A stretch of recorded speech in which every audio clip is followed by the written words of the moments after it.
ভাদ্র মাসে তাল পাকে আর এই তাল দিয়ে বাঙালি নানা ধরনের রেসিপি করে। সবচেয়ে সহজ রেসিপি হচ্ছে তাল বড়া। আমার বাসায় আমি যখন এইরকমভাবে তাল বড়া করি সবাই বেশ পছন্দ করে। হ্যালো এভরিওয়ান, আসসালামু আলাইকুম। আজকে খুব সহজে একটা তাল বড়া রেসিপি দেখাবো। 1 কাপ নিয়েছি সুজি, 1 কাপ নিয়েছি ময়দা আর 1 কাপ নেব আটা। আপনারা কিন্তু চালের আটাও ব্যবহার করতে পারেন সুজির পরিবর্তে। এখানে 2 টেবিল চামচের মতো দিয়ে দিচ্ছি গুঁড়া দুধ। এটা আপনারা না দিলেও হবে, কিন্তু একটু টেস্ট বাড়ানোর জন্য দিয়ে দিলাম। এরপরে এটাকে খুব ভালো করে মিক্স করে নেব একটা চামচের সাহায্যে। তো এটা যেদিন বানিয়েছিলাম ওই দিন আমার আঙুলে প্রচণ্ড ব্যথা ছিল, খুব কষ্ট করেই এটা ভিডিও করতে হয়েছে। তো এখানে আমি একটু লবণ দিয়ে দিয়েছি আর এখন দেব তালের যে পিউরিটা বা কাতটা থাকে সেটা। তো এটা আমি আসলে মেপেই দিতে পারতাম, তো আমি আসলে অত ঝামেলায় যাইনি, চামচ দিয়ে দিলাম। এটা 1 কাপ পরিমাণ রয়েছে।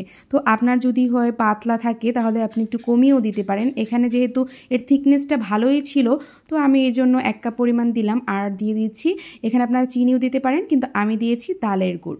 তো তালের গুড়টা গিয়ে আমি তাও প্রায় 1.5 কাপের মতো দিয়েছি, মানে স্বাদ অনুযায়ী আপনার বাড়িয়ে বা কমিয়ে নিতে পারেন।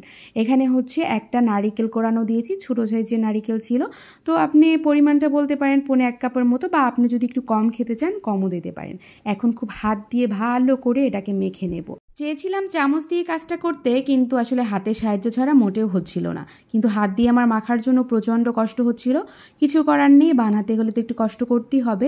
তো এরপরে আমার মনে হচ্ছিল যে আর একটু পানির দরকার। তো আর একটু পানি দিয়ে এটাকে খুব ভালো করে মেখে কিছুক্ষণের জন্য রেস্টে রেখে দেবো। যেহেতু সুজি দিয়েছি, সুজিটা একটু নরম হবে।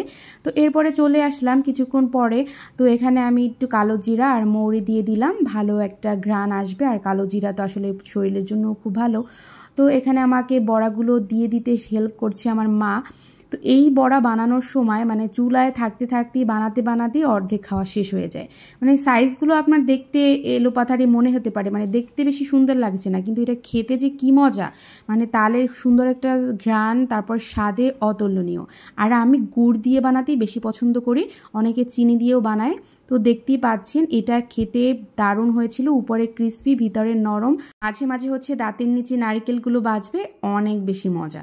তো এটা বানাতে অর্ধেক শেষ হয়ে গেছে আর সবাই বেশ পছন্দ করেছে। আজকের মতো ভিডিওটা এই পর্যন্তই। আল্লাহ হাফেজ।